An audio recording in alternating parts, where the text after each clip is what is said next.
Hello everyone and welcome to the Mortgage Administrator online event. We're going to kick off today with an overview of the mortgage market, where the opportunities are and why there are reasons to be positive. The session will be hosted by Charles Morley, Director of Mortgage Distribution at Metro Bank. He has worked at the sector for over 30 years, initially working at Kensington Mortgages for more than 13 years before joining Metro Bank in 2018. Metro Bank has gone from strength to strength, completing around 2.1 billion in mortgage lending in 2022, which is an increase of 75% on its 2021 figures.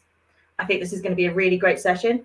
And if you have any questions, please submit them in the question box below the screen and they will be queued up for our panelists. So without further ado, I'll hand over to Charles. Good morning, everyone. I'm Charlie Morley, Director of Mortgage Distribution at Metro Bank.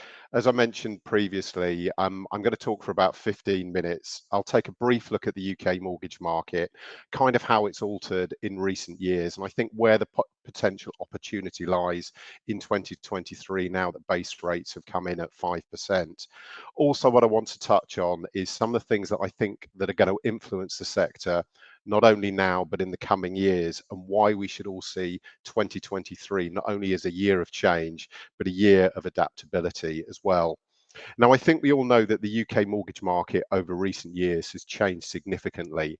And I think if you look back to 2007, just before the global financial crisis, the UK mortgage market was at its peak. It had done 357 billion in gross mortgage lending, and we had circa 45,000 mortgage advisors operating across the UK mortgage market at that particular time.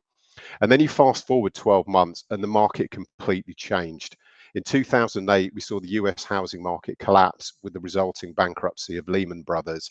And this had a ripple effect across the UK mortgage market and the global financial markets. And saw gross mortgage lending in the UK drop to its lowest modern day point of 134 billion in 2010. And we saw in the region of 30,000 mortgage advisors actually exit the industry. But since then, we've seen things steadily improve, culminating in 2022 when the market came in at round about 313 billion. Now, we know 2023 is going to be a tougher market, and we know following the budget of September of last year, we came into 2023 with an element of trepidation, unsure what was going to happen. And we saw early declared forecasts from both IMLA and UK Finance suggesting that the UK mortgage market this year was going to be somewhere in the region of 265 to 275 billion. But those forecasts probably look relatively over optimistic now. And the remainder of this year we know is going to prove challenging on the mortgage front, not just on the back of base rate increases, but also the general uptick in the cost of living. However, I think customers are going to need professional mortgage advice more than ever. And also, it is not all doom and gloom. Neither the UK mortgage market nor the housing market have collapsed, and nearly every single lender remains within the UK mortgage market and wants to lend. And if we expect we see a UK mortgage market in the region of about 230 billion-ish this year, it won't be far off the normality of 2018 and 2019 pre-pandemic. And really, if you put into context, we had the two distorted years of 2021 and 2022, kind of when we saw the race for space and the stamp duty deadlines. It's also anticipated that intermediary market share is going to grow this year from 80% to 84%, which to me really demonstrates not only the importance of advice, but also the importance of the intermediary customer relationship. In addition, I think in a really tougher market, product transfers do represent a great opportunity to intermediaries. This is an area where traditionally less than 50% of business flow has been generated through the broker market. But I think in 2023, we're starting to see a significant sea change and greater activity across the intermediary sector. If you can move on to the next slide, please. I think we've got to remember there is a generation of homeowners that have only ever known low interest rates. And in fact, there'll be a generation of borrowers out there that have only ever known interest rates starting with a 1, followed by a decimal point. Now, I'm from the generation, and probably giving my age away here, where my first mortgage also started with a 1, but it actually started with a 1 followed by another digit, then a decimal point. And kind of what this simple chart shows is that was produced by the FCA last year, is that about 37% of borrowers are on a fixed rate that lasts beyond the next 2 years, which means to a certain extent they are probably protected from payment shock. And the other 37% on a fixed rate, there'll be an element of those that probably push out to 2 years and may be protected as well. But I think all the other individuals out there, depending on their personal circumstances and where they are within their mortgage cycle, could potentially benefit from a discussion with a mortgage advisor. So if we move on to the next slide, please. I think we know last year was a strong year from gross completions point of view. I think all of us in this sector had a very, very positive and very, very strong year. But conversely, when we went into Q4 of last year, application flow numbers were severely impacted following the September budget. And I think new application flow this year, particularly in H1, has been very much dictated by not only where base rates have been, but ultimately where consumer confidence has been as well. However, one thing that has not been impacted is mortgage maturities. Mortgage maturities in 2023 are going to rise by 6% to 347 billion. It's their highest level, and we're going to see key spikes at the middle of the year, i.e. now, over the months of June, July and August. And as previously mentioned, I do expect the percentage of product transfers being done via the intermediary sector to considerably grow this year. And I think anecdotally, we've seen advisors contacting their clients well in advance of the reversion date of a particular mortgage. And UK Finance do expect this area of the marketplace to grow in the region by 8% this year, and the product transfer market to be around about 212 billion. But early suggestions this year potentially suggest that figure could be higher, and we could go as high as 220 billion. So we know the market is looking tougher this year. We've got higher interest rates, and the cost of living has changed the dynamics of the marketplace. So what it means is we've got to adapt to a new way of working, and we've got to adapt to a new way of thinking. And as previously mentioned, remortgages will be strong, product transfers will be strong, but also so will the importance of mortgage advice, which ultimately plays to the strength of the mortgage intermediary marketplace. Now, moving forward from the state of the market, there was a couple of things that I wanted to focus on that I think are going to be key areas of growth and importance and focus for the UK mortgage market. That is number one, the green agenda, and number two, technology. So if you could go on to the next slide, please. I think we all know that the climate crisis is real, and I think as individuals and as a sector, we've got to do a hell of a lot more than we currently are now. And I do see this sector of the marketplace developing at pace, not just because of imminent buy-to-let legislation, but I also think generally because of the changing mindsets of the UK population as we become much more climate responsible. You're already starting to see greater dialogue across the industry between lenders, between intermediaries and government. And I do see this becoming a key element of not only product development, but also the advice process as well. And I suppose where I get a little bit frustrated about the market at the moment is where we've got green products out there, or products claiming to be green that have an A or B EPC rating and offer a slightly cheaper rate. I'm not sure they're achieving a great deal apart from giving a cheaper rate to a new build sort of property.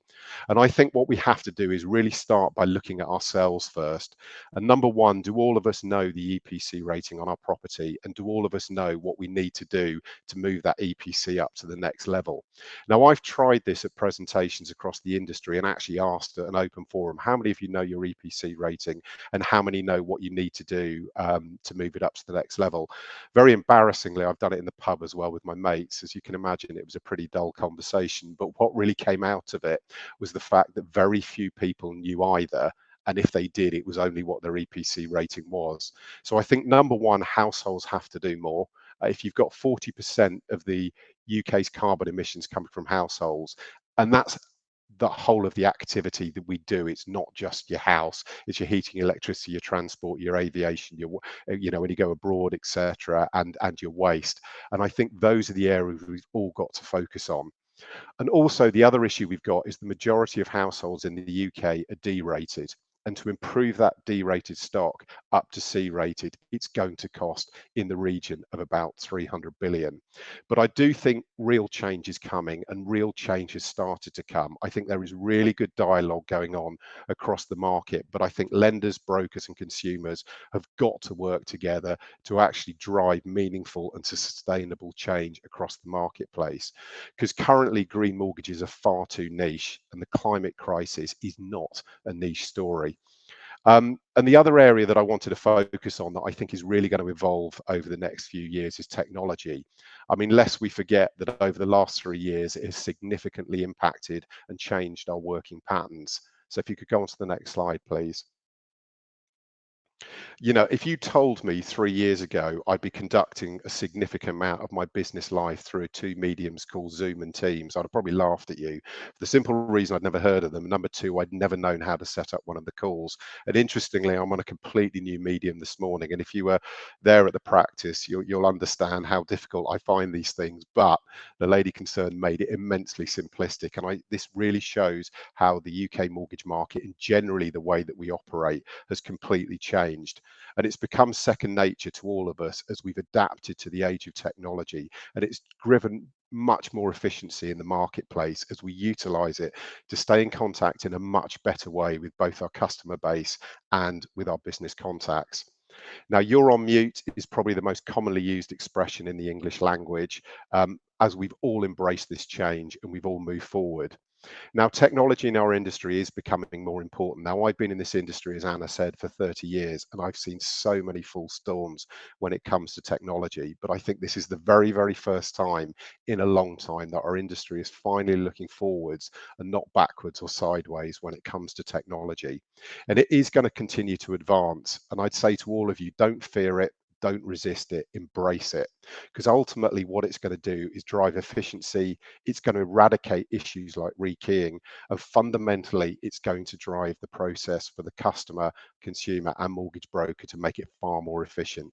I don't think it's going to be big ticket change. I think it's going to be small, gradual change that will move the market forward. And it isn't going to be complicated, because if it's complicated as human beings, we naturally resist it. Now, I kind of use the analogy when I'm looking at technology of Amazon and Apple. Are they the best technology in the market? I have absolutely no idea, but I use them every single day of my life. They are incredibly simplistic. I absolutely love them, and they enable me to do, from a technology point of view, things that I've never been historically been able to do. And I think that is where the UK mortgage market is going. It is going to gradually move forward with technology that's going to improve the market, but do it in the right way.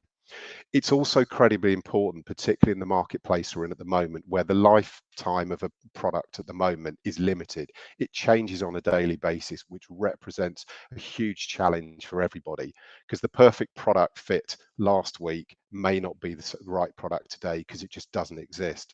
So I think technology has to drive the ability to allow us to select products, move forward, and ensure that the customer gets exactly what they need. But I do believe that the changes in technology really play to the strength of this marketplace. And I think successful firms, whether lenders, mortgage intermediary, distributors, are going to be those that combine technology with the best of their human skills and build the ultimate customer journey. Now, my final thought on technology is that if you think technology isn't going to affect you, then please, please think again. Could you flip onto the next slide, please? Now, this slide, to me, I normally put this up because I normally do my own slides, and we'll just leave this on and let people digest it. But this slide, to me, is one of the most powerful slides that I think is out there, or photographs that's out there based on technology. This has happened in all of our lifetimes. Every single person on this call would have been alive when these two events happened. The announcement of the Pope 8 years apart. And you can see the difference in technology. One person has a mobile phone in 2005. 8 years later, everybody does. It shows how very, very quickly we all adopt technology, we all accept technology, but fundamentally simple and easy to use technology. And we probably don't realize we're doing it, and probably don't realize we've done it. So if we go on to the final slide, please. So where should we focus in 2023? I think, as I've mentioned, remortgages and product transfers are undoubtedly going to be key growth areas. But what I would say is don't underestimate the resilience of the house purchase sector. Yes, the market has slowed, but house prices have not collapsed, and people are still going to want to move, and people are still going to need to move. Technology is going to continue to streamline our process. It's going to create greater cross-market connectivity. And as I've said earlier, please embrace it, don't resist it. It is a tough market, but it's a tough market that lenders want to lend in, and is where customers are seeking advice more than ever. So I think it's hugely important that we all adapt in 2023, and we see it as a year that our glass is firmly half full, not half empty. But ultimately, we take the opportunities that are out there, but ultimately stay incredibly close to our customer base. And what I want to leave you with, and my summary is 2023, I believe the UK mortgage market needs to align itself to that of the chameleon and learns to adapt effectively and efficiently in its new environment. Thank you for your time, and I think we're now moving on to questions. Thanks so much, Charlie, for that. It was very illuminating. I will just go to questions now. So one question that's come in is, what impact do you think technology has had on the mortgage market over the last 3 years, and where do you see it going in the next 3 years? Yeah, I think that's a good question. I think alluded to probably what it's done over the last 3 years. I think one thing the pandemic did was force the UK mortgage market to move forward, probably all industries to be fair, and completely changed our working patterns. So if we look at the last 3 years, I just think the industry, as a result of utilising mediums like this, has just become more efficient with the way we disseminate information, the way we do events, the way we do presentations, and ultimately how we communicate with customers and how we communicate with business partners. Now, over the next 3 years, I think where technology is going to go is driving greater efficiency. I think you'll see greater connectivity across the marketplace. I think you'll see the requirements for less documents, etc. However, the one thing that I would say, it's critically important that any technology we build in this marketplace, we have the customer at the heart of what everything we are doing. Because I moved house probably a year or so ago, and if I'd got my mortgage offer within 24 hours and was able to complete in 5 days, it would have frightened the life out of me, and I'm a mortgage professional. I don't need everything instantly. I didn't need everything instantly. I needed a pace that I was quite comfortable with. I needed certainty of decision, but ultimately what I wanted to do is to be in a position to set up my house move alongside my working life in a time frame that I wanted to do it. So I think one of the things we've got to countenance against is everything is about speed. And I'm so often on these panels where everyone talks about speed, speed, speed. To me, it's about certainty. I think certainty is the critical thing, not speed. If you know a decision is going to be a yes, I think everybody relaxes. You know, and that's customer, that's intermediary, that's lender. Everybody goes, yes, we're definitely going to offer it. Don't worry about it, but you won't get your offer for 2 weeks. Everybody calms down and is quite happy. So I think that's where it's going to change, Anna, and I think it's going to drive more efficiency, but we've got to make sure we've got the customer at the heart of what we're doing. Yeah, as someone who's also kind of gone through the mortgage process, I think for me it was the transparency and the certainty of just being like, I don't know where I am in the process. Yeah. I don't know what's happening. Yeah. So I think if that could improve, I think that would be better for everybody involved. Yeah. Another question is talking about the green agenda. So you mentioned that lenders and householders could be doing more. What more do you think they could do? I mean, you've got things like I think it's NatWest, like 0% green product that's just come out. You've got some retrofitting deals that are starting to come out. Do you think that needs to develop more? Or I think it does, and I think, you know, one of the things that I think probably lenders, mortgage intermediaries need to do, I think there's an education piece with customers. I genuinely do, because I think at the moment in the house buying process, does a customer in general look at an EPC rating? They probably don't. Have EPC ratings as yet effective values? They don't appear to do. Will they in the future? Probably. And I think that's when it starts to, I think once it starts to hit pockets, then I think ultimately people start to take interest in it. I think all of us know we've got to do something, and I think all of us have got to be collectively responsible. And I think you're right. We've started to see, I think, for the very first time over the last probably 6 months, some meaningful products that have come out that are really looking at how do you help people on retrofit. And I think I think we'll start to see more of those. But I think one of the things we've got to do is drive green into the mainstream. And the one thing we've currently got at the moment is they're not in the mainstream. They sit on the periphery. And I think a lot of businesses are doing an awful lot to reduce their carbon footprint. I think as individuals, people are doing very, very good things. But I think ultimately, as an industry, we've got to educate customers more and then come out with the right products to support them, particularly from a retrofit perspective. I suppose, kind of following up on that, how, you're saying that green products are quite niche, they're not in the mainstream. How do you bring them into the mainstream? Is it partially the education piece that you kind of mentioned? Is it lenders bringing out more products, or is it a combination of all of those things? I think it's a combination as well. And I think, at the end of the day, I think, price is always going to play a part. I mean, at the end of the day, I think, when people make a mortgage decision, they make it probably on two things really. They make it on price and certainty. Am I definitely going to get the mortgage, number one, and number two is it a price that I can afford? And those are probably the two things that drive people's behaviours. And I think yes, I think bringing them into the mainstream has got to be about price, but it's got to be about relevant products. I mean, I mentioned. A lot of people claim to have green mortgages where you've got an A or B EPC rating at a slightly cheaper rate. I don't think that really does anything at all. I don't think it helps people improve the EPC rating on their properties in any way, shape, or form. So I think you will see more product development. I think with the buy-to-let EPC ratings just around the corner, you'll see a lot more than we've currently got. And I think it will become a key product, a key choice. And I think as soon as it starts to affect value, as I said previously, I think automatically it will then fire it straight into the mainstream of the market. Great. And you mentioned the EPC legislation there. I mean, do you, and obviously that's going to translate over onto the residential side at some point. I mean, do you think that, that is a good, it's a good piece of legislation? Do you think it will kind of do what it's intended to do? It's a difficult one. I still think it's a big education piece. I still think that as I mentioned in my presentation, I think we are all much more climate aware than we ever were. If you told me 30 years ago that I'd be presenting on the green agenda when I first entered this industry, I would have probably looked at you a bit strangely. Whereas for the last probably 5 to 10 years, it's been a key part of my presentation about we have to do more. But I think it's got to, as individuals, I think is a starting point. I think we need to look at what do we do at home. What do we do with our current properties, and how do we live our lives to make ourselves more green? And I think with the legislation around the corner, it will certainly put the spotlight on it. I mean, anything that improves the climate agenda, in my opinion, is a good thing, and ultimately it will move everything in the right direction from a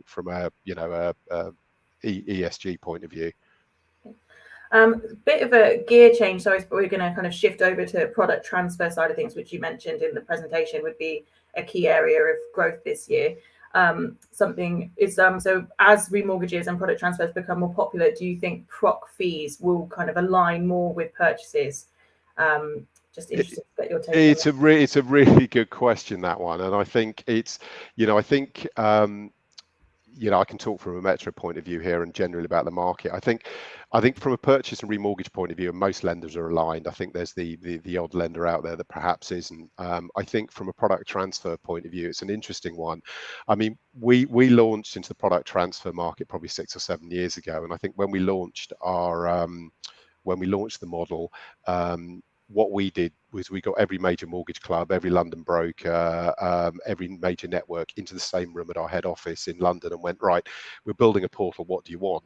And probably for the first time in my career, everybody agreed on the same thing. They wanted a simple and easy to use portal that gave the customer choice and fundamentally was fair to the intermediary.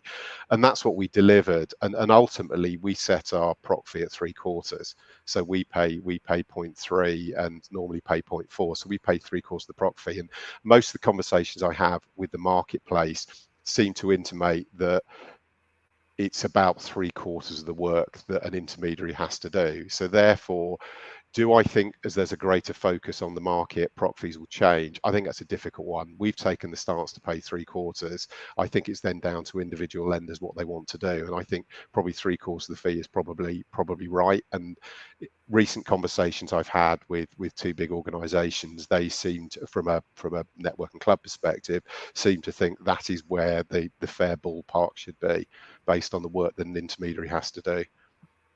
Interesting.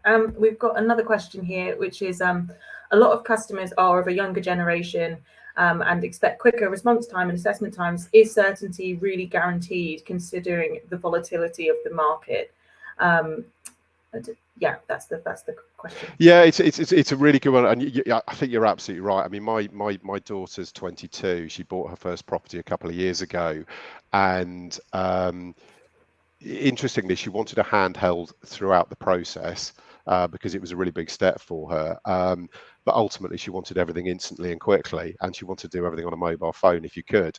And I think from a technology point of view, there's two things here that I look at.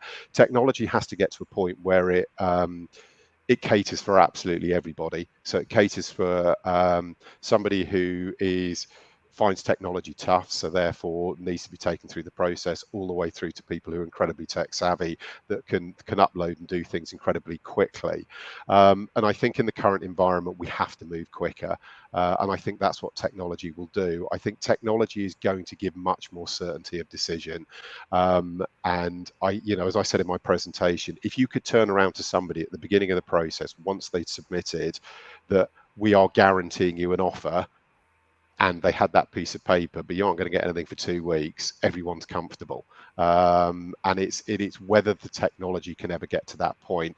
Probably not in the time that I'm in this industry, but I do think it will get there. And I think we're getting closer and closer with that particular tech.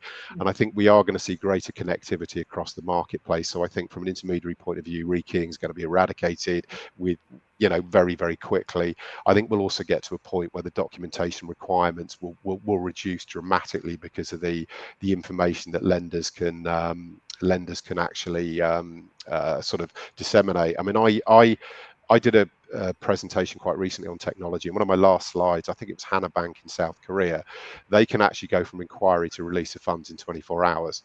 Now, as I said earlier, that would frighten the life out of me because I wouldn't be ready for it, and I don't think most people would be.